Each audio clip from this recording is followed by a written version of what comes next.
இனி இந்த நாட்டில் இனவாதத்துக்கு இடமே இல்லை, இனவாதம் முற்று முழுதுமாக ஒழிக்கப்பட்டு விட்டது என்ற ஒரு விடயத்தை அடித்து சொல்லி வருகிறார். இனவாதம் இல்லை என்று சொன்னதுக்கு எங்களுக்கும் பல இடத்துல இருந்து பல சம்பவங்கள் வந்திருக்கிறது. நீங்க ஆனால் நான் இந்தோனேஷியா ஜமாத்தை பத்தி சொல்றீங்களா? இந்தோனேஷியா ஜமாத் பிரச்சனை எடுங்களே. இப்போ இந்தோனேஷியா ஜமாத் பிரச்சனை எடுத்தால் நீங்கள் சொன்னது போல அந்த அந்த விஷயத்தை கேபினெட்ல ஒருவர் இருந்தாலும் அரசாங்கத்துக்கு சொல்ல இருந்துச்சு.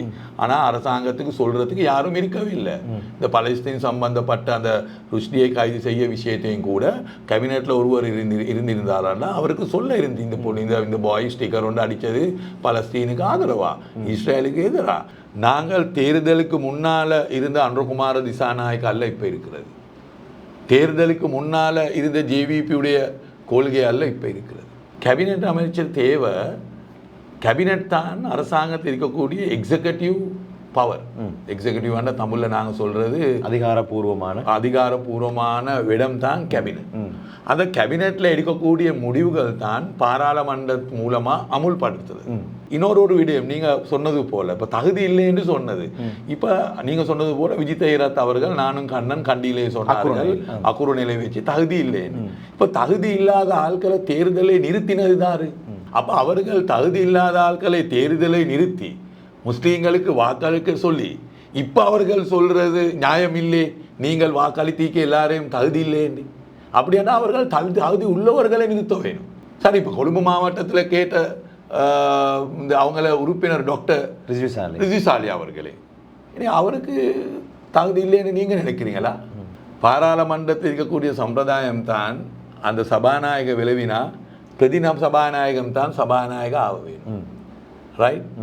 அப்போ சரியான ரிஷிசாலிக்கு தான் சபாநாயக பதவியை வழங்கியிருக்க வேணும். ஆனால் அவர்கள் அதையும் வழங்கவில்லை. அதுக்கும் அவர்கள் பாராளுமன்றத்தில் இருந்த ஒரு உறுப்பினரை கொண்டாந்து அவருக்கும் மேலால போட்டார்கள். ஆனால் உண்மையா இப்ப இருக்கக்கூடிய சபாநாயகருக்கு விட ரிஷிசாலி அவர்கள் பாராளுமன்றத்தை நல்லா வழி நடத்தி கொண்டிருக்கிறார்கள். நான் எதிர்கட்சியில் நான் சொல்லுவேன், என்னடா அதை நான் பாராட்டி அவன் உண்மையை பேச வேணும். உயர்கல்வித்துறையில் 15 வருடங்களை நிறைவு செய்த பம்பலப்பிட்டிய அமேசான் காலேஜ் அண்ட் கேம்பஸில் புதிய வகுப்புகள் ஆரம்பம். முன்பள்ளி ஆசிரியர் பயிற்சி நெறி, உளவியலும் உளவளத்துணையும், கணனி, ஆங்கிலம் மற்றும் முகாமைத்துவ பாடநெறிகளுடன் HND, டிகிரி, மாஸ்டர்ஸ் வரையான பாடநெறிகள் இலங்கை பல்கலைக்கழக மானியங்கள் ஆணைக்குழுவினால் அங்கீகரிக்கப்பட்டு கல்வி அமைச்சின் கீழ் 3ஆம் நிலை தொழிற்கல்வி ஆணைக்குழுவினால் பதியப்பட்ட அமேசான் காலேஜ் அண்ட் கேம்பஸ். மேலதிக விவரங்களுக்கு 0765 204 604 www.amazoncollege.lk. அஸ்ஸலாமு அலைக்கும் வரஹ்மத்துல்லாஹி வபரகாத்துஹு. ஷார்ட் நியூஸ் வழங்கும் மற்றும் ஒரு ஷார்ட் டாக் நிகழ்ச்சியில் உங்கள் அனைவரையும் சந்திப்பதில் மகிழ்ச்சி அடைகிறேன். உள்ளூராட்சி மன்ற தேர்தலுக்கான பிரசாரம் இன்று நள்ளிரவோடு நிறைவுக்கு வருகின்றது.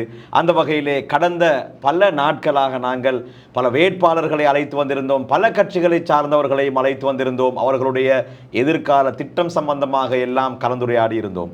இன்றைய உள்ளூராட்சி மன்ற தேர்தல்களுக்கான இறுதி நிகழ்வாக நாங்கள் கொழும்பு மாவட்ட ஐக்கிய மக்கள் சக்தியின் பாராளுமன்ற உறுப்பினர் சகோதரர் முஜிபுர் ரஹ்மான் அவர்களை அழைத்திருக்கின்றோம். நிகழ்ச்சிக்குள் அவர்களை சலாம் கூறி அன்போடு வரவேற்றுக் கொள்கிறேன். அஸ்ஸலாமு அலைக்கும் வரஹ்மத்துல்லாஹி வபரகாத்துஹு. வலைக்கும் சலாம். இந்த நிகழ்ச்சியோடு தேர்தல் பிரசாரம் நிறைவுக்கு வருகிறது. அந்த அடிப்படையிலே நிகழ்ச்சியை நான் இப்படி ஆரம்பிக்கின்றேன். கடந்த ஒரு மாத காலமாக நாங்கள் பல தேர்தல் பிரசார கூட்டங்களை பார்த்தோம், தேர்தலை பற்றி பல பாக்கெட் மீட்டிங்கள் செய்வதை பார்த்தோம், இப்படி பல விடயங்களை பார்த்தோம்.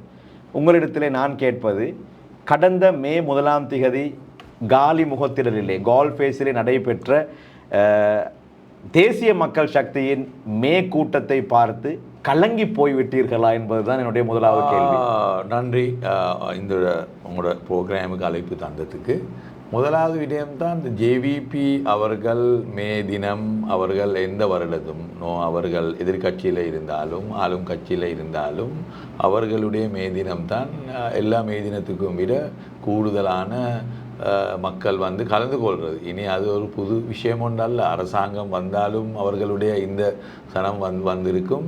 அது வந்ததும் கூட அதே போல் அவர்கள் எதிர்கட்சியில் இருந்து மே தினம் செய்தாலும் அவர்களுடைய அந்த கட்சி உறுப்பினர்கள் வாரது. இனி அது புது விஷயம் ஒன்றால் நீங்கள் சர்வசாதாரணமாக அப்படி சொன்னாலும் நான் காலி முகத்திடலை நிரப்புவது என்பது இல்லை கோல் ஃபேஸை நிரப்புறது என்று சொல்றது. அவர்கள் இதுக்கு முந்தையும் கோல் ஃபேஸில் ப்ரோக்ராம் செஞ்சிருந்தார். 2019 அவர்களுடைய தேர்தல் பிரச்சாரம் ஆரம்பித்ததும் கோல் ஃபேஸில் இருந்து தான். இனி அதனால் அவர்களுக்கு மே தினத்தில் அவர்கள் கொணவரக்கூடிய கட்சி உறுப்பினர்கள், கட்சியோடு சம்பந்தப்பட்ட நபர்கள், அது அரசாங்கம் இருந்தாலும் அவர்கள் கலந்து கொள்வது, அரசாங்கம் இல்லாவிட்டாலும் கலந்து கொள்வது. இனி அதனால் அதை வைத்து அரசாங்கத்துக்கு இந்த தேர்தலில் கூடுதலாக வாக்குபுலும் என்று முடிவெடுக்க முடியாது. மறுமுனையிலே தலவகலையிலே நடைபெற்ற உங்களுடைய மேத்தின கூட்டம் படு தோல்வியிலே நிறைவடைந்திருப்பதாக சமூக ஊடகங்கள் செய்தி வெளியிட்டு கொண்டே இருக்கிறது. இல்லை, அது நான் கண்டன் சமூக ஊடகங்களில் அப்படி ஒன்று நடக்கவில்லை. ஏனென்றால் இன்று இந்த தேர்தல் நடக்கிறதுனால கட்சி முடிவெடுத்தது கட்சியுடன் இருக்கக்கூடிய ட்ரேட் யூனியன் எல்லாம் ஒன்றே வைத்து தலவகலையிலே இருக்கக்கூடிய அந்த மைதானத்திலே மே தினம் கூட்டத்தை வைப்போம். அதோடு அதுக்கு சம்பந்தப்பட்டக்கூடிய கண்டி மாவட்டம் கேகல்ல, நூரேலிய, பதுல்ல, மாத்தலே, ரத்னபுர போல மாவட்டங்கள், அது பக்கத்தில் இருக்கக்கூடிய மாவட்டங்கள் இருக்கக்கூடிய ஐக்கிய மக்கள் சக்தியின் உறுப்பினர்களை தான் அதுக்கு சம்பந்தப்படுத்திக் கொள்வது கட்சியை முடிவெடுத்தது. எனவே மேல் மாகாணத்திலிருந்து நாங்கள் யாரும் அங்கே செல்றையும் இல்லை. அனுராதபுர, புலொன்னருவ, புத்தளம், குருநாயகல போல மாவட்டத்திலிருந்து அம்பார, மொன்றாகல, காலி, மாத்தர, ஹம்பாந்தோட்டை போல மாவட்டத்திலேருந்து யாரும் அங்கே நாங்கள் கலந்து கொள்ளவில்லை. அங்கே வந்தது 5 மாவட்டத்தில் இருக்கக்கூடிய ஐக்கிய மக்கள் சக்தி உறுப்பினர்கள் தான் வந்திருந்தது. கணிசம் அந்த மே தினம் ஆரம்பிக்கிற நேரத்தில் மக்கள், கணிசமான மக்கள் கலந்து கொண்டிருந்தார்கள். நீங்கள் அதை பார்த்தா விளங்கியிருக்கும். கட்சி தலைவர் பேசக்கூடிய நேரத்திலே அங்கே எல்லாரும் இருந்தார்கள். இனி எங்களுடைய கட்சிகளில் இருக்கக்கூடிய சம்பிரதாயம் தான், கட்சி தலைவர் பேசினதுக்கு பிறகு மக்கள் நினைக்கிறது இந்த கூட்டம் இதோடு முடிவந்தேன்னு மக்கள் போகிறது.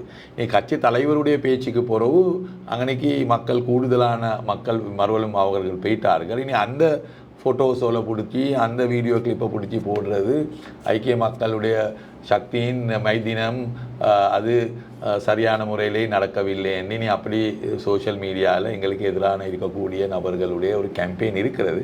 ஆனால் அந்த மைதினத்தை ஆரம்பத்திலிருந்து சஜித் பிரேமதாஸ் அவர்கள் கயக்கிற நேரம் வரக்காட்டையும் பார்த்தால் விளங்கியிருக்கும் எவ்வளோ மக்கள் அதிலே கலந்து கொண்டார்கள். காலி முகத்திடலை என்பிபி எப்படியாவது நிரப்பிவிடும், நாங்கள் கொழும்பிலே வைத்து விட்டால் அவமானப்பட்டு விடுவோம் என்ற பயமா, இல்லாவிட்டால் கொழும்பிலே முஜிபுர் ரஹ்மான் ஒரு ஐக்கிய மக்கள் சக்தியின் ஒரு தூண், SM மரிக்கார், ஹர்ஷடி சில்வா போன்ற பெரும் பெரும் தலைவர்களை கொழும்பில் வைத்துக்கொண்டு தலவாக்கலைக்கு சென்று மேத்தின கூட்டம் நடத்துவதன் நோக்கம் என்ன? இல்லை, அது மாதிரி நாங்கள் உண்மையாக இந்த தேர்தல், உள்ளூராட்சி தேர்தலுக்கு உங்களுக்கு தெரியும், மே 1ஆம் தேதியில இருந்து 5 நாள் தான் இருக்கிறது. எல்லாரும் இந்த தேர்தலோட சம்பந்தப்பட்டு கொண்டு தேர்தலில் போட்டி போடக்கூடிய உறுப்பினர்களும் எல்லாரும் தேர்தலோடு தான் இயங்கிக் கொண்டு இருக்கிறார்கள்.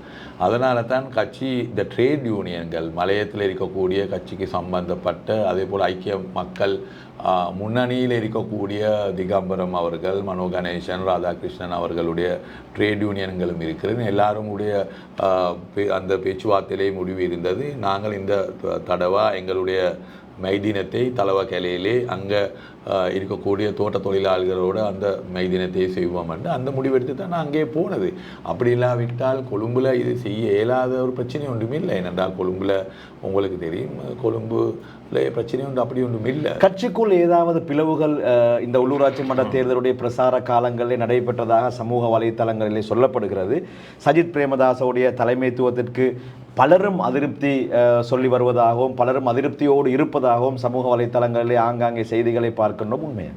இல்லை, அப்படி எனக்கு நான் நினைத்த அளவுக்காண்டா, நீங்கள் சொல்கிற அளவுக்காண்டா அப்படி ஒரு பேச்சுவார்த்தையோ அப்படி ஒரு பிரச்சனையோ கட்சியிலே அப்படி உள்ளுக்கு பேச்சுவார்த்தை நடந்தது போல் எனக்கு நான் அளவுக்காண்டா ஒன்றும் அப்படி நடக்கவில்லை. ஏனென்றால் இப்போ நான் கட்சியிலே எல்லா உயர்மன்றத்தில் நான் இருக்கிறேன். அந்த கூட்டங்கள் நடந்தது. அதில் ஒன்றுமே கருத்து முரண்பாடமான விஷயங்களோ அப்படி இல்லாட்டி தலைமைத்துவத்துக்கு எதிரான விஷயங்களோ ஒன்றும் அதிலே பேசிப்படவேயும் இல்லை. எல்லாரும் இந்த உள்ளூராட்சி தேர்தலில் எங்களுடைய வெற்றியை உறுதிப்படுத்த வேணும் என்று தான் பேசினது. உள்ளூராட்சி மன்ற தேர்தல் பிரசாரங்களுக்காக வேண்டி நாடளாவிய ரீதியிலே பல பாகங்களிலும் உங்களை நாங்கள் கண்டோம். மக்களுடைய எதிர்பார்ப்புகள், மக்களுடைய ஆதரவுகள் எப்படி இருக்கிறது? இப்போ நாங்கள் முதலாவது விடயம்தான் எல்லாருக்கும் தெரியும். இந்த அரசாங்கம் கடந்த ஜனாதிபதி தேர்தல் நடந்து பாராளுமன்ற தேர்தலில் 159 உறுப்பினர்கள் எடுத்த 3ல் 2 இருக்கக்கூடிய ஒரு அரசாங்கம். எனவே இப்போ கடந்த 6 மாதத்தில் அரசாங்கத்துக்கு ஆதரவாக இருக்கக்கூடிய சில மக்கள் அவர்கள் அரசாங்கத்தை பற்றி ஒரு நம்பிக்கை இழந்து இருக்கக்கூடிய நிலைமை காணப்படும். அது எல்லாரும் அல்ல, நான் சொல்ல வாரது அரசாங்கத்துக்கு உதவி செய்தவர்கள், யூனிவர்சிட்டி லெக்சர்ஸ் மாறு, அரசாங்கத்துக்கு ஆதரவாக யூடியூப்பில் அனுப்புமாற வெள்ள வைக்கிறதுக்கு வேலை செய்தவர்கள், அதே போல் ஃபேஸ்புக்கில் கட்டுரைகள் எழுதினவர்கள், ஒரு சமூகத்தில் இருக்கக்கூடிய ஒரு அந்த ரேஞ்சில் இருக்கக்கூடிய ஆட்கள், மிடில் கிளாஸ் ஆட்கள், அப்பர் கிளாஸ் ஆட்கள் பல வாக்குறுதி அரசாங்கம் வழங்கினதுனால அது நிறைவேற்ற முடியாத காரணத்தால் சில கணிசமான மக்கள் அரசாங்கத்தை பற்றி இருக்கக்கூடிய நம்பிக்கை குறைந்து கொண்டு போகக்கூடிய நிலைமை காணப்படுது. அதனால் நாங்கள் நினைக்கிறதும் ஐக்கிய மக்கள் சக்திக்கு இந்த தேர்தலில் கணிசமான உள்ளூராட்சிகளில் ஆட்சியை கைப்பற்றக்கூடிய எங்களுக்கு வாய்ப்பு இருக்கிறது என்று தான் இப்போது எங்களுக்கு இப்போ கிராஸ் ரூட் லெவலில் நாங்கள் பார்க்க போக்கல விளங்குது. சினவிடத்தோடு எங்களுக்கு அடுத்த எதிர்கட்சிகளோடு இணைந்து ஆட்சியை கைப்பற்றக்கூடிய வாய்ப்புகள் இதில் இருக்கிறது. ஏனென்றால் இப்போ அரசாங்கத்தை எடுத்தால் இப்போ உங்களுக்கு விளங்குது ஜனாதிபதி அவர்கள் ஜனாதிபதி தேர்தல் போல இந்த தேர்தல் பிரச்சாரங்களில் ஈடுபட்டு இருக்கிறார்கள். இப்போ பிரைம் மினிஸ்டர் எடுத்தால் அவங்களுக்கு தெரியும், பிரைம் மினிஸ்டர் இந்த மத்திய கொழும்பில் 50 பேர் வைக்கிற கூட்டத்துக்கும் வாரா, 25 பேர் இருக்கக்கூடிய கூட்டத்துக்கும் வாராங்க. அந்த அளவுக்கு இப்போ அவங்க இறங்கி வராங்க. ஏன்னா அவங்களுக்கும் விளங்கி இருக்கிறது கீழ்மட்டத்தில் அவங்களுக்கு வாக்களித்த கூடுதலான மக்கள் அவங்களை பற்றி இருக்கக்கூடிய நம்பிக்கை இழந்து கொண்டு போகக்கூடிய நிலைமை இருக்கிறது. அதனால தான் ஜனாதிபதி அவர்கள் இப்போ இந்த உள்ளூராட்சி தேர்தலையும் பல வாக்குறுதிகள் வழங்குகிறார். உங்களுக்கு தெரியும், யாழ்ப்பாணத்துக்கு பேய்த்து பல வாக்குறுதிகள், நான் கிரிக்கெட் கிரவுண்ட் கெட்டித்தாரன், அதை செய்துத்தாரன், இதை செய்துத்தாரன், டயஸ்போராவை அழைப்பி தீஞ்ச ஃபேக்ட்ரிஸ் போட்டு தாரன், அப்படி பல வாக்குறுதிகள். மற்ற பக்கத்தில் அவர் சொல்கிறார்கள் எங்களுக்கு வாக்களித்தா தான் நாங்கள் உள்ளூராட்சிக்கு பணம் தாரதுன்னு. அதான் பெரிய பிரச்சனை. அதாவது நீங்கள் சொல்கிறீங்க நாட்டில் கணிசமான உள்ளூராட்சி மன்றங்கள் உங்களுக்கு வருவதற்கான வாய்ப்பு இருக்கிறது என்று. அப்படி உங்களுக்கு வந்தாலும் கூட எப்படி நீங்கள் பணம் செலவழிக்க போறீங்க? சென்ட்ரல் கவர்மெண்ட் உங்களுக்கு கொண்டு வராதான். நான் சொல்ல வர்றது என்னன்னா, இப்போ ஜனாதிபதி அவர்கள் வெல்றதாண்டா, அவருக்கு வெற்றியை பற்றி நம்பிக்கை இருக்குதுண்டா அவர் பணம் தாரில்லை என்று சொல்ல தேவையில்லை. அப்போ அவருக்கு வெற்றியை பற்றி நம்பிக்கை ஒன்று இல்லாதனால தான் அவர் சொல்கிறாரு எங்களுக்கு வாக்களித்தா தான் நாங்கள் உங்களுக்கு பணம் தருவோம். ரைட். இப்போ முதலாவது விஷயம்தான், உள்ளூராட்சிகள் இருக்கிறது ஜனாதிபதியின் கீழே அல்ல. அது 13வது திருத்த சட்டத்து மூலமாக மாகாண சபை கீழே தான் உள்ளூராட்சி எல்லாம் மாறுது. ரைட்டா? எனவே மாகாண சபைகள் தான் அதுக்கு உதவி செய்ய வேணும். இப்போ எங்களுக்கு தெரியும், இப்போ கொழும்பு நகர சபையை எடுத்தால் அப்படி போல் பல நகர சபைகள் இருக்கிறது. மத்திய அரசாங்கத்துடையோ மாகாண சபையுடைய உதவிகள் தேவையில்லை. இப்போ கொழும்பு நகர சபைக்கு அரசாங்கத்துக்கு கொடுக்க பணம் இருக்கிறது, அவர்களுடைய பணம் அவசியம் இல்லை கொழும்பை அபிவிருத்தி செய்கிறது. இதை போல் பல நகர சபைகள் இருக்குது. அதே போல் பணம் பிரச்சனை இருக்கக்கூடிய நகர சபைகளும் இருக்கிறது. இப்போ அந்த நகர சபைக்கு எங்களுக்கு தெரியும் அண்மைய காலத்தில் மாகாண சபை மூலமாக தான் அவர்களுடைய அபிவிருத்தி திட்டங்கள் எல்லாம் அமுல்படுத்தினது. எனவே ஜனாதிபதி அவர்கள் இந்த சொன்ன விஷயத்துக்கும் இந்த உள்ளூராட்சி மண்டபத்துக்கும் தொடர்பே இல்லை. அது உண்மையாக ஜனாதிபதி அவர்கள் இந்த நாட்டுடைய சட்டத்திட்டங்கள் அறியாமல் பேசின ஒரு விஷயம். கடந்த தேர்தல்களை பார்க்கும் போது, அதாவது மஹிந்த ராஜபக்ஷவுடைய காலத்திலே முஸ்லிம்களை பயங்கரவாதிகளாக அல்லது முஸ்லிம்களுடைய ஏதாவது ஒரு பிரச்சனை இந்த நாட்டுக்கு வரப்போகின்றது என்ற பிம்பங்களை எல்லாம் தேர்தல் பிரசார மேடைகளை சொல்லி வாக்குகளை பெற்ற காட்சிகளை நாங்கள் பார்த்திருக்கணும். அப்படித்தானே? ஆனால் இம்முறை ஜனாதிபதி அல்லது பிரதமர் டில்வின் சில்வாவுடைய உரையை பார்க்கும் போது முஸ்லிம் சமூகத்தை மார்க்கெட் பண்ணி, அதாவது இப்போது முஸ்லிம்களுக்கு இந்த நாட்டில் எந்த பிரச்சனையும் இல்லை, ருஷ்டியுடைய பிரச்சனை இவர்கள் மிகப்பெரிய பிரச்சனையாக காட்டிக்கொண்டாலும் நாங்கள் அப்படி செய்யவில்லை என்று மீண்டும் ஒரு முறை எல்லா தேர்தல் பிரசார மேடைகளிலும் முஸ்லிம் சமூகத்தை மார்க்கெட் பண்ணி வாட் கேட்பதன், அது வாக்குகளை கேட்பதன் அவசியம் என்ன? ஏன் இப்படி அரசாங்கம் செய்கிறது? அப்படி செய்கிறதே பிரச்சனையோடு இருக்கிறதுனால தானே. அவர்களுக்கு முஸ்லீம்கள் கடந்த எங்களுக்கு தெரியும் பாராளுமன்ற தேர்தலில் அவங்களுடைய அரசாங்கத்துடைய வெற்றி பெற செய்கிறதுக்கு முஸ்லீம்கள் கூடுதலாக வாக்களித்தார்கள். 8 முஸ்லீம் உறுப்பினர்கள் அவர்கள் பாராளுமன்றத்துக்கு வந்திருக்கிறார்கள் இந்த என்பிபி மூலமாக.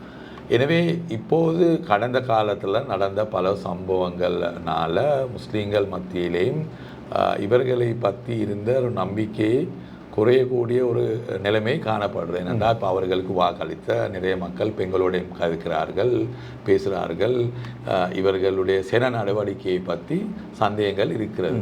இனி அதனால தான் நீங்கள் சொல்லுவது போல ஜனாதிபதி அவர்கள் கிழக்கு மாகாணத்துக்கு போய்த்து ருஷ்டியை பற்றி கதைச்சது பிரச்சனை ஒன்று உருவாகினதுனால தானே.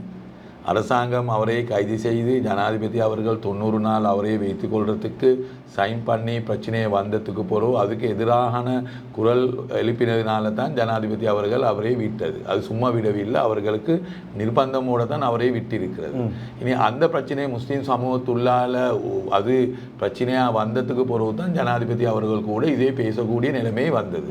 இப்போ நீங்கள் கண்டீங்களா, நான் கண்ட நேற்று இல்லாட்டி முந்த நாள் விஜித ஹேரத் அவர்கள் பல முஸ்லீம் சிவில் அமைப்புகளை கூப்பிட்டு பேச்சுவார்த்தை ஒன்று நடத்தியிருக்கிறார்கள். நீ அதை நடத்தினது தேர்தல் இருக்கிறதுனால தான். இப்போ அவர்களுக்கு மீண்டும் காட்ட வேணும், நாங்கள் முஸ்லீம் சமூகத்தை பற்றி நீங்கள் நினைக்கிறது மாதிரி நாங்கள் நினைக்கல, நாங்கள் தயாராக இருக்கிறோம் உங்களோட பிரச்சனைகளை கயக்கிறதுக்கு பேசுகிறதுக்கு, அதனால் நீங்கள் எங்களை பற்றி பிழையாக நினைக்கக்கூடாதுன்னு மாதிரி ஒரு தகவல் வழங்குறதுக்கு தான் அன்று முஸ்லீம் அமைப்புகளை வர சொல்லி எங்களோட விஜித் ஹேரத் அமைச்சர் அவர்களும் கயச்சிருக்கிறது. இப்போ இதெல்லாம் கயக்கிறது பிரச்சனை ஒன்று இருக்கிறதுனால. பிரச்சனை இல்லாட்டி யாரையும் அழைப்பிக்க தேவையும் இல்லை. இப்போ எங்களுக்கு விளங்குது பலஸ்தீன் சம்பந்தப்பட்ட நிலைப்பாடில் அன்று இருந்த நிலைப்பாடிலே அரசாங்கம் இன்று இல்லை. அதை நாங்கள் தெளிவாக விளங்கிக் கொள்ள வேணும். அன்று அவர்கள் ஜனாதிபதி தேர்தலுக்கு முன்னால் அவர்கள் பலஸ்தீனுக்கு ஆதரவாக இருந்தார்கள், பலஸ்தீன் சம்பந்தமாக ஆர்ப்பாட்டம் செய்தார்கள், எங்களுடன் ஆர்ப்பாட்டத்துக்கு வந்திருந்தார்கள், நாங்களும் அவர்கள் ஒன்று சேர்ந்து பல விஷயங்கள் நாங்கள் செய்தோம். ஆனால் இப்போ ஒரு ஆட்சி அமைச்சதுக்கு பிறகு அவர்களுடைய நிலைப்பாடு மாறி இருக்கிறது. விஜித் ஹேரத் தெளிவாக சொல்றாரு, நாங்கள் முந்திருந்த மாதிரி தான் இருக்கிறோம். அவர்கள் பேச்சில் இருக்கிறார்கள் தான், அது உண்மை. அவர்களுடைய பேச்சில் இன்னும் சொல்றார்கள் நாங்கள் பலஸ்தீனுக்கு ஆதரவாக தான் இருக்கிறது. அப்போ பலஸ்தீனுக்கு ஆதரவாக இருக்கிறது என்றால் என்னுடைய கேள்வி, ஆறு கம்பேலே ஏன் சட்ட விரோதமான இஸ்ரேல் குடியேற்றத்தை அரசாங்கம் நிறுத்துறது இல்லை? இன்னும் அந்த குடியேற்றம் போல நடந்து கொண்டிருக்கு. இஸ்ரேல் மக்கள் வந்து இங்கே அவர்கள் வியாபாரம் செய்து கொண்டிருக்கிறார்கள். ஆறு கம்பேலே ஹீப்ரூ மொழியாலே போட் போட்டு செஞ்சு கொண்டிருக்கிறார்கள். இஸ்ரேல் ஆமிலே இருந்தவர்கள், பலஸ்தீன் மக்களை கொலை செய்தவர்கள், பிள்ளைகளை கொலை செய்தவர்கள், இலங்கைக்கு வந்து அவர்களுடைய மென்டல் ரிலாக்ஸுக்காக வேண்டி ஆறு கம்பேலே வந்து அவர்கள் இருந்து கொண்டிருக்கிறார்கள். ஆறு கம்பேலே சர்ஃபிங் செய்ய முடியாது அங்கே இருக்கக்கூடிய இஸ்ரேல் இனத்துக்கு சேர்ந்தவர்களுடைய அனுமதி இல்லாமல் அந்த அளவுக்கு அவர்களுடைய ஆதிக்கம் ஆறு கம்பேல இப்போ வளர்ந்து இருக்கிறது. ஏன் இதே அரசாங்கம் நிறுத்துறது இல்லை? இப்போ உங்களுக்கு தெரியும், கடந்த மே தினம் கோல்ஃபேஸில் நடந்தது. ஜனாதிபதி அவர்கள் சொன்னார்கள், நாங்கள் இப்போது இந்த சட்டத்தை, நாட்டுடைய சட்டத்தை அமுல்படுத்தி இருக்கிறோம், சட்டம் சமமாக இருக்கிறது. அவர் அந்த பேசின இடத்துல இருந்து கிலோமீட்டர் நான் நினைக்கிற ஒரு 1/4 கிலோமீட்டர் தூரம் இருக்கும் சினமன் ரெட் முன்னால் இப்போது சட்ட விரோதமாக கெட்டி கொண்டிருக்கக்கூடிய இஸ்ரேலுடைய சபாத் ஹவுஸ், ரைட், மதஸ்தானமும் அவர்களுடைய கலாச்சாரம் பாராளுமன்றத்திலே பிரதமர் அவர்கள் ஏற்றுக்கொண்டார்கள். இது சட்ட விரோதமான ஒரு கட்டிடம். அப்போ சட்ட விரோதமான கட்டிடத்தை அரசாங்கம் இன்னும் இராணுவத்தை பாதுகாப்பு வழங்கி அதை அவர்கள் கெட்டி கொண்டிருக்கிறார்கள். அப்படியான அவர்கள் உடனடியாக நிறுத்த வேணுமே. இப்போ இது பலஸ்தீனுக்கு பலஸ்தீன் சம்பந்தமாக அவர்களுடைய முடிவிலே மாற்றம் ஒன்று இல்லாட்டி ஏன் இந்த நாட்டிலே இஸ்ராயலுக்கு சட்டவிரோதமான கட்டிடங்கள் கெட்டுறதுக்கு அரசாங்கம் இடம் கொடுத்திருக்கிறது? ஏன் நாங்கள் பலஸ்தீனுக்கு ஆதரவாக ஃபேஸ்புக்கில் ஒரு கவிதை எழுதினால் அந்த கவிதை எழுதினவரை சிஐடிக்கு அழைத்து கேள்வி கேட்கிறது? நாங்கள் பலஸ்தீனுக்கு ஆதரவாக வீடியோ ஒன்று ஷேர் பண்ணினா ஏன் சிஐடி அந்த டெலிஃபோனை எடுத்து வைத்து கொண்டிருக்கிறது? பலஸ்தீனுக்கு ஆதரவாக ஆர்ப்பாட்டம் செய்ய தயாராகினால் அதை நிறுத்த சொல்லி ஏன் அரசாங்கத்தால் அச்சுறுத்தல் விடுகிறது? இதுதான் கேள்வி. இதுக்கு தான் அவர்கள் பதில் கொடுக்க வேண்டும். இந்த விஷயங்களுக்கு அவர்கள் பதில் கொடுக்காம இல்லை பலஸ்தீனை பற்றி எங்களோட ஸ்டாண்ட் இன்னும் மாறலேன்னு சொல்கிறது அது சும்மா மக்களை ஏமாற்றத்துக்கு சொல்கிற கதை. இனி அதனால தான் நான் சொல்ல வாரது, நாங்கள் தேர்தலுக்கு முன்னால் இருந்த அனுரகுமார திசாநாயக்க அல்ல இப்போ இருக்கிறது. தேர்தலுக்கு முன்னால் இருந்த ஜேவிபியுடைய கொள்கை அல்ல இப்போ இருக்கிறது. அதனால் இப்போது அவர்கள் பல மாற்றங்கள் அவர்கள் செய்திருக்கிறார்கள், பல மாற்றங்கள் அவர்கள் செஞ்சு கொண்டிருக்கிறார்கள் அவர்களுடைய கொள்கையிலே கூட. எனவே அதனால தான் இப்போ இந்த தேர்தலில் அவர்களுக்கு கூட விலகி இருக்கிறது. முஸ்லீம்களுடைய அவர்களுக்கு கணிசமான வாக்கு கடந்த பாராளுமன்ற தேர்தலில் முஸ்லீம்கள் வழங்கினார்கள். உங்களுக்கு தெரியும், கொழும்பு மாவட்டத்திலே அது நடந்தது, எல்லா மாவட்டத்திலேயும் நடந்தது. இனி அதனால் இப்போது அவர்களுக்கு நான் நினைக்கிறேன் சில நேரத்துக்கு விலகி இருக்கிறது. அவர்கள் அண்மை காலத்தில் எடுத்த பல முடிவுகளால் அது சிலத்துக்கு கேபினெட்லேயே முஸ்லீம் அமைச்சர் பதவியை கூட இருக்கேலும் அந்த முடிவுகளால் முஸ்லீம்கள் அவரை பற்றி இருந்த நம்பிக்கை குறைந்து இருக்கிறது என்று அவர்கள் நினைக்கிறாராகும். அதனால தான் நீங்கள் சொன்னது போல் அவர்கள் அடிக்கடி சொல்லுறது எங்களுக்கு முஸ்லீம்களோட பிரச்சனை இல்லை, நாங்கள் முஸ்லீம்களுக்கு ஆதரவாக தான் இருக்கிறது என்று அதை இந்த நேரம் ரிப்பீட் பண்ணுறது பிரச்சனையோடு இருக்கிறதுனால தான். நீங்கள் ஒரு ஆரம்ப காலத்திலே இருந்து இந்த உரிமைகளை பெற்றுக்கொள்ள வேண்டும் என்பதிலே கடுமையான போராட்டங்களை நடாத்தி ஒரு போராளி. அந்த அடிப்படையில் நான் உங்களிடத்தில் இந்த வினாவை தொடுத்தே ஆக வேண்டும். எங்களுடைய சமூகத்தை சார்ந்தவர்களும் அதிகமானவர்கள் சொல்லக்கூடிய ஒரு விடயம் தான், அதிகமானவர்கள் இல்லை மன்னிக்க வேண்டும், சிலர் சொல்லக்கூடிய ஒரு விடயம், கேபினட் மினிஸ்ட்ரி எமக்கு கிடைக்காவிட்டாலும் பரவாயில்லை, அப்படி அந்த இனங்களை பார்த்து கேபினட் கொடுக்க வேண்டிய எந்த தேவையும் இல்லை, இனவாதம் இல்லாமல் தகுதியானவர்களுக்கு கொடுத்தால் போதும் என்ற இந்த கதையாடலை எங்களுடைய சமூகத்தில் சில புத்திஜீவிகள் கூட சொல்கிறார்கள். அது அந்த புத்திஜீவிகள் எல்லாரும் ஜேவிபிக்கு கடந்த தேர்தலில் ஆதரவாக இருந்தவர்கள், ரைட்? அவர்கள் தான் இந்த அரசாங்கத்தை குணவாரத்துக்கு முஸ்லீம்களுடைய வாக்குகளை எடுக்கிறதுக்கு அனுரகுமார் திசாநாயக்கிக்கு சர்டிஃபிகேட் கொடுத்த ஆட்கள். இனி அதனால் இப்போ அவங்களுக்கு மறுவலும் எதிராக எழுவ முடியாது. அதனால் இப்போ அவங்களுக்கு செய்ய இயலும் அரசாங்கம் செய்கிற எந்த தவறையும் நியாயப்படுத்துறது தான். அதாவது தங்களுடைய குற்றத்தை ஒத்துக்கொள்ளாமல் அவங்க இப்போ எதிர்காலத்தில் நீங்கள் எழுதி வச்சுக்கோங்க, அவங்க இன்னும் நியாயப்படுத்துவாங்க. எதிர்காலத்தில் நடக்கக்கூடிய சில விஷயங்களில் அரசாங்கம் பிழைகள் நடக்கிற நேரத்தில் அதையும் நியாயப்படுத்த எழுவாங்க. அதனால் இது புதுமைப்படுறதுக்கு ஒன்றும் இல்லை. இந்த கேபினட் அமைச்சர் என்று சொல்கிறது, ஏன் கேபினட் அமைச்சர் தேவை? அதுதான் இன்னைக்கு இருக்கக்கூடிய முக்கியமான விடயம். கேபினட் அமைச்சர் தேவை. கேபினட் தான் அரசாங்கத்தில் இருக்கக்கூடிய எக்ஸிகூட்டிவ் பவர். எக்ஸிகூட்டிவான தமிழில் நாங்கள் சொல்கிறது அதிகாரப்பூர்வமான இடம் தான் கேபினட்.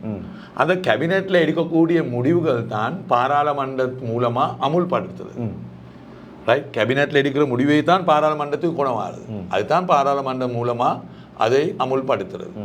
அதனால் கேபினெட் தான் அரசாங்கத்தில் இருக்கக்கூடிய சட்டத்திட்டங்களை பற்றி, புது சட்டங்கள் அறிமுகம் பண்ணுறதை பற்றி, எந்த விஷயத்தையும் பற்றி கேபினெட்லேயே தான் அதை பற்றி அந்த டிஸ்கஷன் நடக்கிறது, ஆலோசனைகள் நடக்கிறது.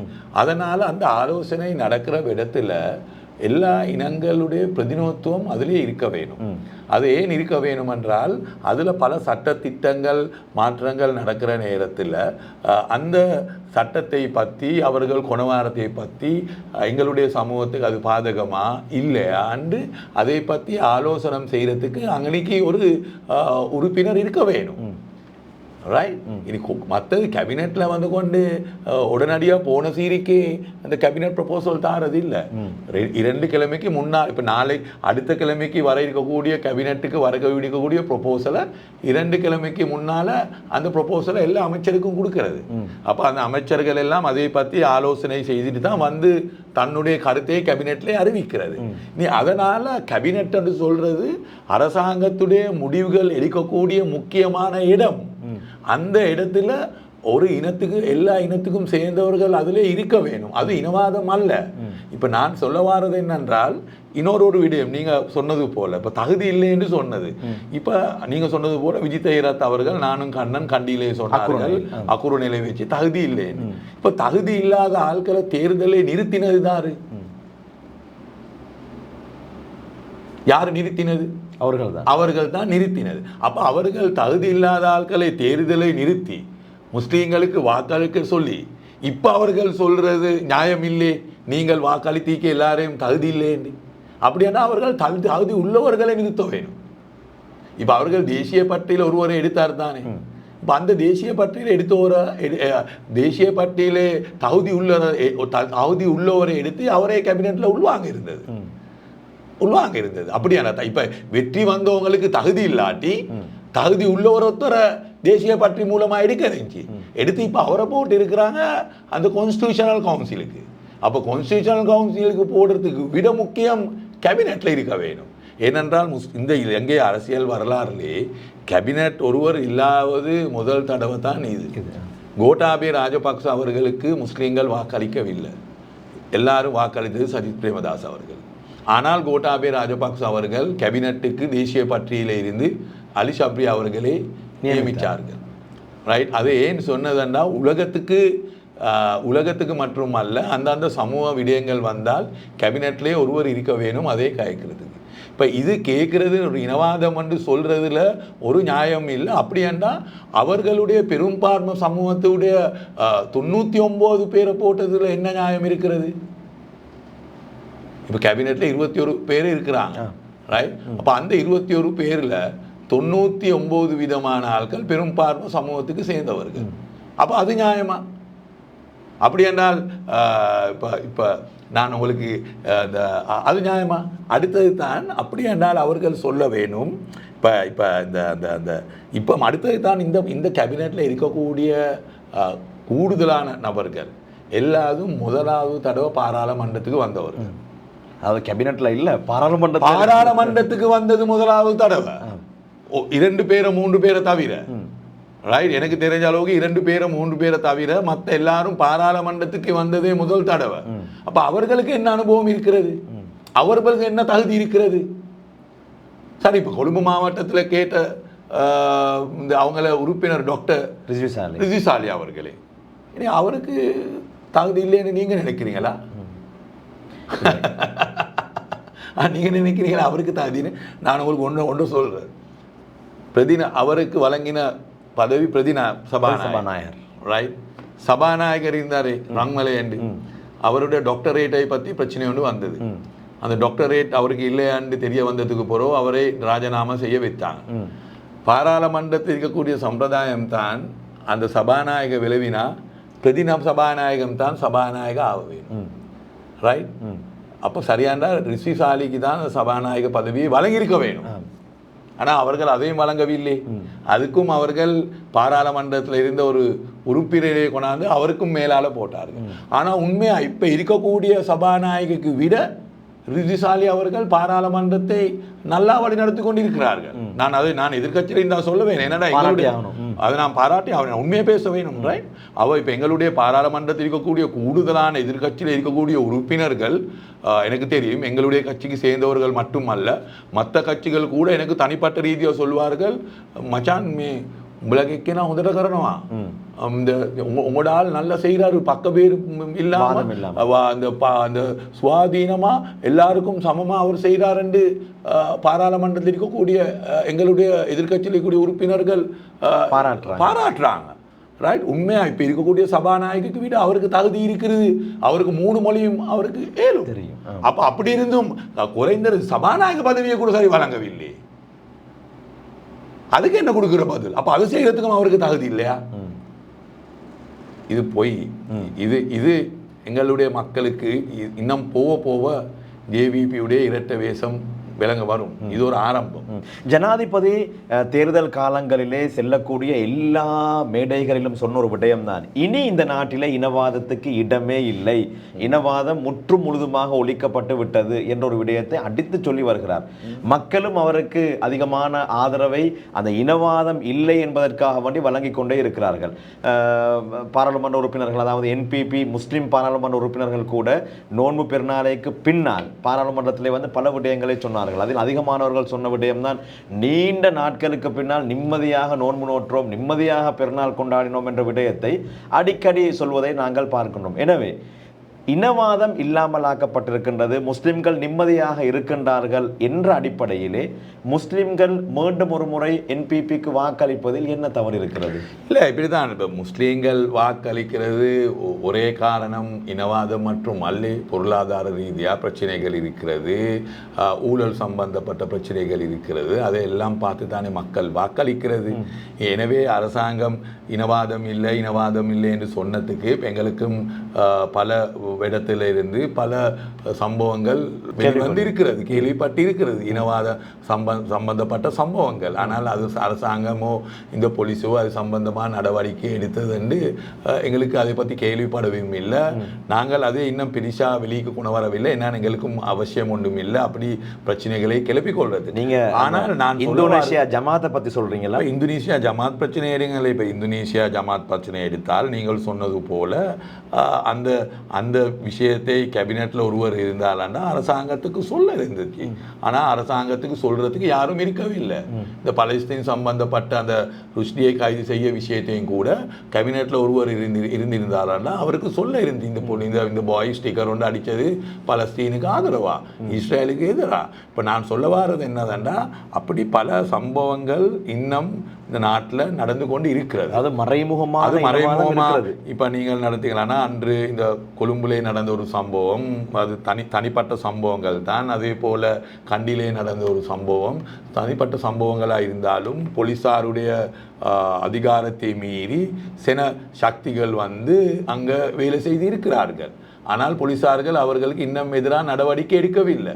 அதே போல் நீங்கள் கண்டிருப்பீங்க சோஷியல் மீடியாலே பல விஷயங்கள் இன்னமும் இனவாத ரீதியாக காய்ச்சி கொண்டு இருக்கக்கூடிய விஷயங்கள் நடந்து கொண்டு தான் இருக்கிறது.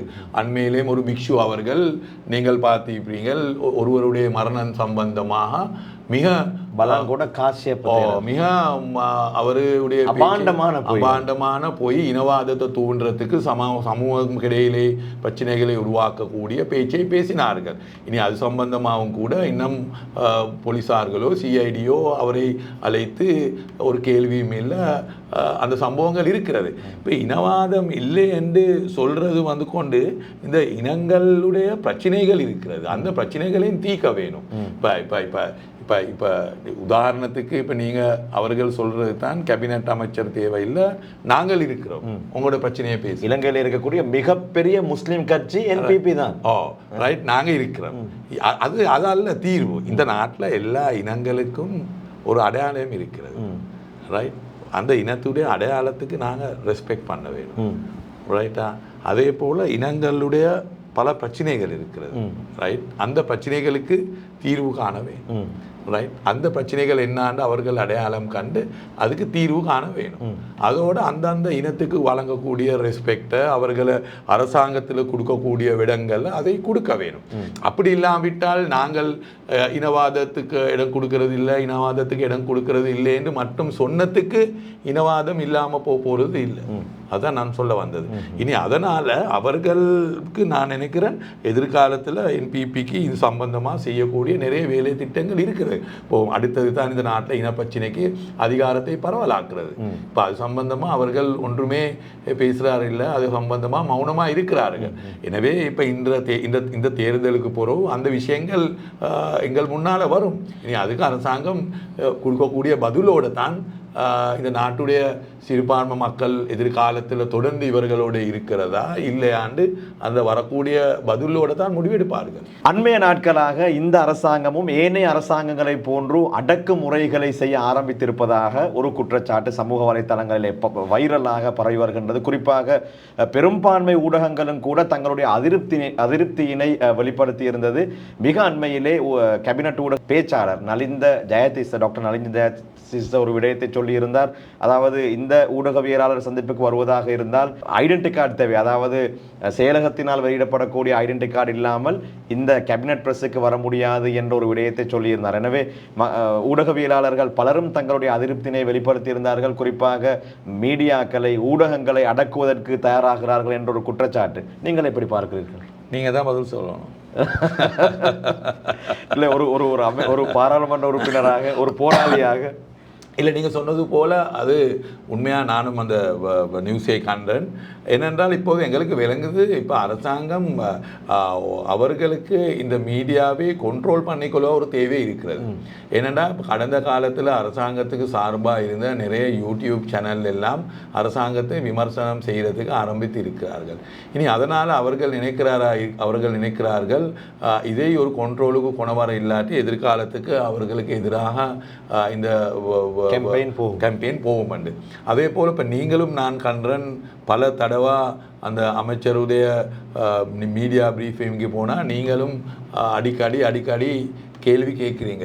நான் நினைக்கிறேன் அமைச்சருக்கு அது கொஞ்சம் தலைவலி போல விலகுது.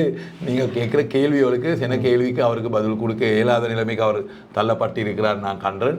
இனி அதனால தான் அவர்கள் பார்க்குறார்கள் இருக்கிற சட்டத்தில் என்னத்தை சரி கொண்டு அவர்களுக்கு எதிராக வரக்கூடிய மீடியாக்களை நிறுத்தத்துக்கு ஒரு முயற்சி இதில் இருக்கிறது என்று தான் எனக்கு இதை பார்த்தா விளங்கத்துக்கு இருக்கிறது. கடந்த ஈஸ்டர் தாக்குதல் காலத்திலே அதிகமாக அந்த விடயங்கள் சம்பந்தமாக பேசிய ஒரு பாராளுமன்ற உறுப்பினர் என்றால் முஜிபுர் ரஹ்மானை சொல்லலாம். சாரா ஜஸ்மினை பற்றி அதிகமாக பேசிய ஒருவர். இந்திய பிரதமர் நரேந்திர மோடி இலங்கைக்கு வருகிறார். இலங்கைக்கு வந்து அவர் எதிர்பார்க்காத அளவு அவருக்கு இங்கே வரவேற்பு வழங்கப்படுகிறது. கடந்த காலங்களிலே இந்திய பிரதமர் ஒருவர் அல்லது இந்தியாவினுடைய ஒரு வெளிவிவகார அமைச்சர் இலங்கைக்கு வந்து அரசாங்கத்தினால் அவருக்கு வரவேற்பு அளிக்கப்பட்டால் அதிகமாக விமர்சிக்கக்கூடிய என்பிபி அவர்கள் அதிகமான வரவேற்பை வழங்கியிருந்தார்கள். இந்த பின்னணியிலே கேபினட் மினிஸ்ட்ரி முஸ்லிம்களுக்கு கொடுக்கப்படாமை, இது போன்ற விடயங்களுக்கு பின்னால் இந்தியா இருக்கிறது, இந்தியாவை திருப்திப்படுத்துவதற்காக வேண்டிதான் அரசாங்கம் இப்படி செய்கிறது என்று சமூக வலைத்தளங்களிலே சிலர் எழுதி வருவதை நான் அவதானித்தேன். நீங்கள் எப்படி பார்க்கிறீர்கள்? எனக்கு அதை பற்றி அந்த உறுதியாக சொல்ல முடியாது. இந்தியாவுக்கு என்ன தேவை ஒன்று இருக்கிறது, கேபினட் அமைச்சர் பதவி கொடுக்காம இருக்கிறதுக்கு கண்டு அதை பற்றி எனக்கு சரியாக சொல்ல முடியாது. ஆனால் என்னுடைய விஷயம் இருக்கிறது. இப்போ இந்திய பிரதமர் இங்கே வந்தார்கள். அதே போல் அஜித் திவால் அவருடைய பாதுகாப்பு அட்வைசரும் வந்திருந்தார்கள். இப்போ இந்த அரசாங்கத்தில் இருக்கக்கூடிய நலிந்த ஜெயதிஸ அவர்கள் அண்மைய காலத்தில் கூடுதலாக பேசினது சாரா ஜஸ்மின் அவர்கள் இந்தியாவுக்கு சென்றிருக்கிறது என்று நான் அவருடன் ஒரு டிவி ப்ரோக்ராம் கேட்டேன். நான் நீங்கள் இப்போ மோடி அஜித் திவால் எல்லாம் வந்திருக்கிற நேரத்தில் உங்களோட அரசாங்கம் சாரா ஜஸ்மினை இந்தியாவில் இருக்கிறதாண்டு நீங்கள் விமர்சனம் செய்தீங்களாண்டு. நீ அவர் கொடுத்த முடிவு தான், அது என்னுடைய பொறுப்பு அல்ல, அது சிஐடியுடைய பொறுப்பு, அது இராணுவம் தான், போலீஸார்கள் தான் அதை செய்ய வேணுமெண்டு. நீ அதனால் இவர்கள் ஈஸ்டர் சண்டே சம்பந்தமாக இந்தியாவுடன் எடுக்கக்கூடிய உதவிகளை பற்றி பேசினார்களா இல்லையா?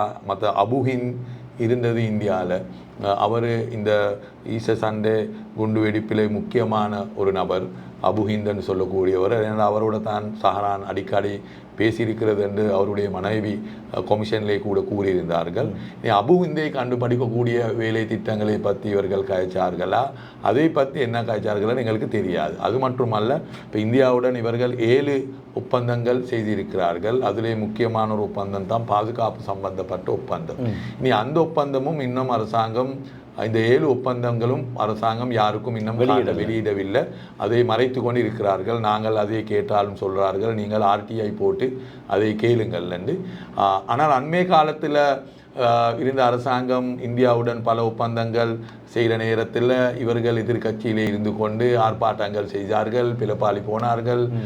அதுக்கு எதிரான பல நடவடிக்கை எடுத்தார்கள் இந்த ஒப்பந்தங்கள்ல வெளிக்கொண வரத்துக்கு. ஆனால் இப்போது அவர்கள் ஆட்சிக்கு வந்து அவர்கள் ஒப்பந்தம் செய்ததுக்கு போறோம் அந்த ஒப்பந்தம் எல்லாம் அவர்கள் மறைத்து கொண்டு இருக்கிறார்கள்.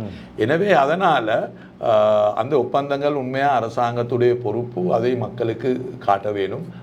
குறைந்தது பாராளுமன்றத்திலே தான், பாராளுமன்றத்துக்கு சரி அவர்கள் அதை சமர்ப்பிக்க வேணும். அதோட ஈஸ்டர் சண்டை கொண்டு வெடிப்பு நீங்கள் சொன்னது போல நாங்கள் கடந்த காலத்தில் அதை பற்றி கூடுதலாக பேசின ஒருவர் நான். ஏனென்றால் அது மூலமாக எங்களுடைய சமூகத்துக்கு பெரிய ஒரு அநியாயம் இழக்கப்பட்டது.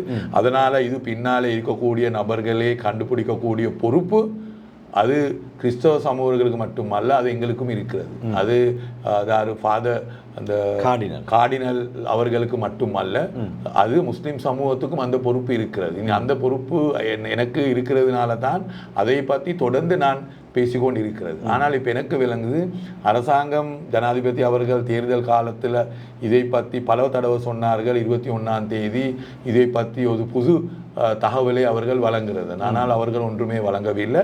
கடந்த ஜனாதிபதி கமிஷன் ரிப்போர்ட்டை தான் அவர் சிஐடிக்கு வழங்கினார்கள். அது அவர்களுக்கு தேர்தல் முடிஞ்ச சீரிக்கே, ஜனாதிபதி தேர்தல் முடிஞ்ச சீரிக்கே அடுத்தாண்டே அந்த ஜனாதிபதி கமிஷன் ரிப்போர்ட்டை சிஐடிக்கு வழங்கியிருந்தது. அவர் அதை வழங்கவில்லை. வழங்காமல் இப்போது 6 மாதம் கலந்து தான் அதை வழங்கி இருக்கிறார்கள். எனவே எனக்கு இருக்கக்கூடிய பிரச்சனை தான், நாங்கள் இதை பற்றி பேசவே இல்லை. ஒன்றும் என்னென்றால் இப்போ அரசாங்கம் சொல்லிக் கொண்டிருக்கிறார்கள், அவர்களுடைய விமர்சனம் நடந்து கொண்டிருக்கிறது என்று. இனி நாங்கள் இதிலே இடையிலே வந்து பேசினால் கடைசியில் சொல்வார்கள் நாங்கள் இதை குழப்பத்துக்கு பேசுகிறது என்று. நாங்கள் இதை பற்றி இந்த புது அரசாங்கம் வந்ததுக்கு பிறகு நாங்கள் மௌனமாக தான் இருந்தது. ஆனால் எனக்கு ஒன்று விளங்குது, விமர்சனம் நடக்கிறது போல எனக்கு விளங்குது இல்லை. விஜயதாச ராஜபக்ஷ நீதி அமைச்சராக இருக்கக்கூடிய காலகட்டம் 2019ஆம் ஆண்டு ஈஸ்டர் தாக்குதலுக்கு முன்னாலேயே அவர் ஒரு நாள் பாராளுமன்றத்திலே சொல்கிறார், முஸ்லிம் சமூகத்தைச் சேர்ந்த சில குடும்பங்கள் சிரியாவுக்கு சென்று ISIS பயிற்சி பெற்று அங்கே பயிற்சி பெற்று வருவதாக ஒரு குற்றச்சாட்டை பாராளுமன்றத்திலே சொல்கிறார். உடனே முஜிபுர் ரஹ்மான் எழுந்து அப்படி ஒன்றுமில்லை, அப்படி இருந்தால் நீங்கள் அதனை கேபினட்டில் பேசுங்கள் என்ற அடிப்படையிலே காரசாரமான விமர்சனம் விஜயதாச ராஜபக்ஷவின் மீது முன்வைக்கிறார். அதற்கு பின்னால் ஈஸ்டர் தாக்குதல் நடைபெறுகிறது. ஈஸ்டர் தாக்குதலுக்கு பின்னால் ஞானசார தேரர் உட்பட பலரும் வந்து முஜிபுர் ரஹ்மானை விமர்சிக்கிறார்கள். அன்று விஜயதாச ராஜபக்ஷ சொல்லக்கூடிய நேரத்திலே முஜிபுர் ரஹ்மான் எதிர்க்காமல் இருந்திருந்தால், முஸ்லிம் சமூகம் அதற்கான ஒத்துழைப்பை வழங்கி இருந்தால் இந்த பிரச்சினை நடைபெற்றிருக்காது என்ற அடிப்படையிலே கூட பலரும் பேசினார்கள். ஆனால் இந்த அரசாங்கம் வந்ததற்கு பின்னால் கல்முனையிலே மீண்டும் ஒரு பயங்கரவாத குழு செயற்படுவதாக ஜனாதிபதியும் ஒரு சந்தர்ப்பத்திலே பேசியிருந்தார். அதே போன்று கேபினட் ஊடக பேச்சாளர் டாக்டர் நலிந்த ஜெயதிசவும் பேசியிருந்தார். இதுவரையிலே யாரும் கைது செய்யப்படவில்லை. இது முஸ்லிம் சமூகத்திற்கு எவ்வாறானதோர் எதிர்மறையான விடயத்தை ஏற்படுத்தும்? அவர்கள் அன்று பேசுகிற நேரத்தில் எங்களுடைய நல்லாட்சி அரசாங்கத்திலே நீதி அமைச்சராக அவர்கள் இருந்தார்கள்.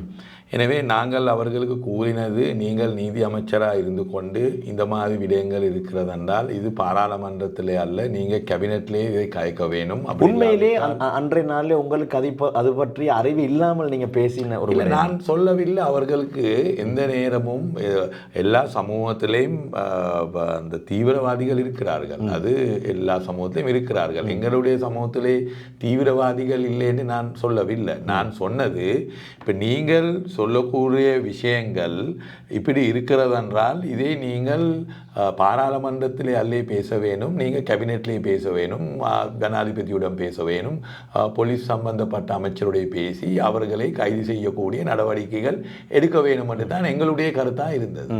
இப்போ நாங்கள் சொன்னது, நீங்கள் இதை வந்து பாராளுமன்றத்தில் இது எதிர்கட்சியில் இருக்கக்கூடிய ஒரு உறுப்பினர் பேசினது போல் நீங்கள் பேசினதா நாட்டுள்ளுக்கு தேவையில்லாத இனங்கள் மத்தியில் சந்தேகங்கள் பிரச்சனைகள் வரக்கூடிய வாய்ப்பு இருக்கிறது.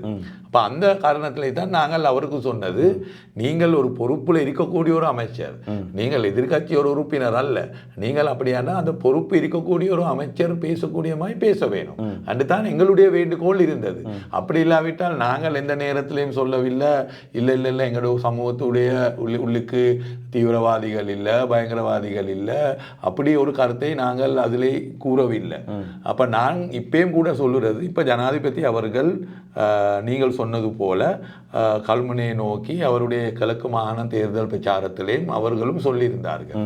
அவர் பேரை சொல்லியிருந்தார்கள் நான் நினைக்கிறேன். அப்படி அவர் பேசுகிறது என்றால் அவர் செய்ய வேணும் விஷயம்தான். யார் சரி இந்த நாட்டில் சட்ட பயங்கரவாத செயல் திட்டங்கள் செய்கிறதுக்கு முயற்சிகள் செய்கிறார்கள் என்றால் அவர்களை கைது செய்ய வேணும். இது இந்த பப்ளிக் மீட்டிங்கில் இப்போ விஜயதாச பேசினதும் ஜனாதிபதி பேசினதுலேயும் என்ன வித்தியாசம் இருக்கிறது? ஒரு வித்தியாசமும் இல்லை. நாட்டுடைய ஜனாதிபதி சொல்கிறாரு முஸ்லீம் சமூகத்தில் இப்படி தீவிரவாதிகள் இருக்கிறது. தீவிரவாதிகள் முஸ்லீம் சமூகத்தில் இருந்தாலும், அது பெரும்பான்மை சமூகத்தில் இருந்தாலும், தமிழ் சமூகத்தில் இருந்தாலும், அதுக்கு தான் இந்த நாட்டில் இராணுவம் ஒன்று இருக்கிறது, புத்தி அம்சம் இருக்கிறது, சிஐடி இருக்கிறது, போலீஸ் இருக்கிறது. அவர்கள் அந்த சட்ட நடவடிக்கை எடுக்க வேணும். அது ஜனாதிபதி மேடையிலே பேசக்கூடிய ஒரு விஷயம் அல்ல. ஜனாதிபதி பேசக்கூடிய விஷயத்தால் நடக்க போகிறது. அவர் ஒரு பக்கத்தில் நல்லிணக்கத்தை பற்றி பேசுகிற ஜனாதிபதி அவர்கள் மற்ற சைடில் இருந்து கொண்டு இனங்கள் மத்தியிலே சந்தேகங்கள் வரக்கூடிய விஷயங்களை அவர்கள் பேசுகிறார்கள். இதுதான் அவர் சொன்ன விஷயங்களும் விஜயதாச பேசின விஷயமும் ஜனாதிபதி அனுரகுமார பேசின விஷயமும் ஒரு வித்தியாசமும் இல்லை. இப்போ அனுரகுமார் திசாநாயக் அவர்கள் ஜனாதிபதி அவர்கள் பாதுகாப்பு அமைச்சர் அவருடைய கீழே இருக்கிறது, எல்லா புத்தி அதிசயம் அவருடைய கீழே இருக்கிறது, போலீஸ் அமைச்சர் இருக்கிறது அவருடைய கீழே. அப்படி யார் சரி சட்டத்துக்கு விரோதமான செயல் திட்டங்கள், பயங்கரவாத செயல் திட்டங்கள் செய்கிறதுக்கு இயக்கங்கள் இருக்கிறதாண்டா, முயற்சிகள் செய்கிறார்களாண்டா உடனடியாக அவர்களை கைது செய்ய வேணும். அப்படி கைது செய்யாமல் தன்னுடைய தேர்தல் பிரச்சாரத்துக்கு இதை பயன்படுத்துறது பெரிய தவறான விஷயம். தன்னுடைய வாக்குகளை கூட்டிக் கொள்றதுக்கு இதை பயன்படுத்துறதுக்கு இடம் கொடுக்கக்கூடாது. அது முஸ்லீம் சமூகம் விளங்கிக் கொள்ள வேணும். இந்த நாட்டில் எல்லா சமூகத்திலையும் இந்த தீவிரவாதிகள் இருக்கிறார்கள். அது எங்களுக்கு நாங்கள் அண்மைய காலையில் வரலாறுல நாங்கள் அது கண்டிருக்கிறோம். இது புது விடயம் ஒன்று அல்ல. ஆனால் முஸ்லீம் சமூகத்துடைய சாரானுடைய சம்பவத்துக்கு பிறகு முஸ்லீம் சமூகத்தில் இருக்கக்கூடிய பல இயக்கங்களை பற்றி, பல நபர்களை பற்றி பல விஷயங்கள் ஒருவர் வெளிவந்து பேசிக்கொண்டிருக்கிறார்கள். இனி யாரு சரி ஒருவர் சட்டத்துக்கு விரோதமாக பயங்கரவாத செயல் திட்டங்களில் இறங்கியிருக்கிறார்கள் என்றால் நிச்சயமாக அவர்களை பற்றி வெளியிலே பேச தேவையில்லை, உடனடியாக அவர்களுக்கு எதிராக நடவடிக்கை எடுக்க வேண்டும். அப்படி எடுக்காமல் அதை வெளியிலே பேசுகிறோன்னு சொல்கிறது, இதை வச்சு அரசியல் செய்கிறதுக்கு இவர்கள் முன்வந்திருக்கிறார்கள் என்று தான் தெளிவாக விலகக்கூடிய நிலைமை இருக்கிறது. எனவே என்னுடைய கருத்து என்னென்றால், அப்படி யார் சரி ஒருவர் இருந்தால் உடனடியாக அவரை கைது செய்து அதுக்கு நடவடிக்கை எடுக்க வேண்டும். மே மாதம் 6ஆம் தேதி உள்ளூராட்சி மன்ற தேர்தல் நடைபெறவிருக்கின்றது. இலங்கையில் இருக்கக்கூடிய வாக்காளர்களுக்கு நீங்கள் சொல்லக்கூடிய ஆலோசனை என்ன? இந்த நாட்டில் வாக்களிக்க இருக்கக்கூடிய மக்களுக்கு என்னுடைய வேண்டுகோள் என்னென்றால், இப்போ இந்த அரசாங்கம் ஆட்சிக்கு 6 மாதமாக இருக்கிறது. அந்த 6 மாதத்தில் அவர்கள் ஆட்சிக்கு வர முந்தி பல வாக்குறுதிகள் வழங்கினார்கள். பொருளாதார ரீதியாக, ஜனநாயக ரீதியாக, பயங்கரவாத சட்டத்தை நீக்கிற பற்றி அப்படி பல வாக்குறுதிகள் வழங்கித்தான் மக்களுடைய வாக்குகளை எடுத்தது. எனவே இப்போது அரசாங்கம் அந்த வாக்குறுதிகள் நிறைவேற்ற இயலாத நிலைமை எங்களுக்கு காணப்படுறது. எனவே ஐக்கிய மக்கள் சக்தி இந்த நாட்டில் இருக்கக்கூடிய பலமான எதிர்க்கட்சி. எனவே அந்த எதிர்க்கட்சி இந்த தேர்தலில் நாங்கள் எங்களுடைய கட்சியின் கட்சியை பலப்படுத்துறதுக்கு, அதே போல் அரசாங்கத்துக்கு இன்று வாக்களித்து கவலையாக அவர்களுடைய நம்பிக்கை இழந்திருக்கக்கூடிய மக்களுக்கும் நான் சொல்ல விரும்புகிறேன் என்னென்றால், நீங்கள் எல்லாரும் இந்த தேர்தலில் ஐக்கிய மக்கள் சக்தியின் டெலிஃபோன் சின்னத்துக்கு வாக்களித்து இந்த நாட்டில் புதிய ஒரு அரசியல் கலாச்சாரத்தை உருவாக்குறதுக்கு முன்வாங்கள் என்று அந்த மக்கள் மத்தியிலே நான் கேட்க விரும்புகிறேன். பொறுத்திருந்து பார்ப்போம் நீங்கள் சொல்லக்கூடிய விடயங்களை மக்கள் ஏற்றுக்கொள்வார்களா என்று. எது எவ்வாறாக இருந்தாலும் இன்றைய நாளிலே என்னுடைய அழைப்பை ஏற்று எங்களுடைய கலையகத்திற்கு என்னுடைய எல்லா வினாக்களுக்கும் பதில் சொன்ன உங்களுக்கு நன்றிகளை தெரிவித்துக் கொள்கின்றேன். ரொம்ப நன்றி. உயர்கல்வித்துறையில் 15 வருடங்களை நிறைவு செய்த பம்பலப்பிட்டிய அமேசான் காலேஜ் அண்ட் கேம்பஸில் புதிய வகுப்புகள் ஆரம்பம். முன்பள்ளி ஆசிரியர் பயிற்சி நெறி, உளவியலும் உளவளத்துணையும், கணனி, ஆங்கிலம் மற்றும் முகாமைத்துவ பாடநெறிகளுடன் HND, டிகிரி, மாஸ்டர்ஸ் வரையான பாடநெறிகள் இலங்கை பல்கலைக்கழக மானியங்கள் ஆணைக்குழுவினால் அங்கீகரிக்கப்பட்டு கல்வி அமைச்சின் கீழ் 3ஆம் நிலை தொழிற்கல்வி ஆணைக்குழுவினால் பதிக்கப்பட்ட அமேசான் காலேஜ் அண்ட் கேம்பஸ். மேலதிக விவரங்களுக்கு 0765 204 604 www.amazoncollege.lk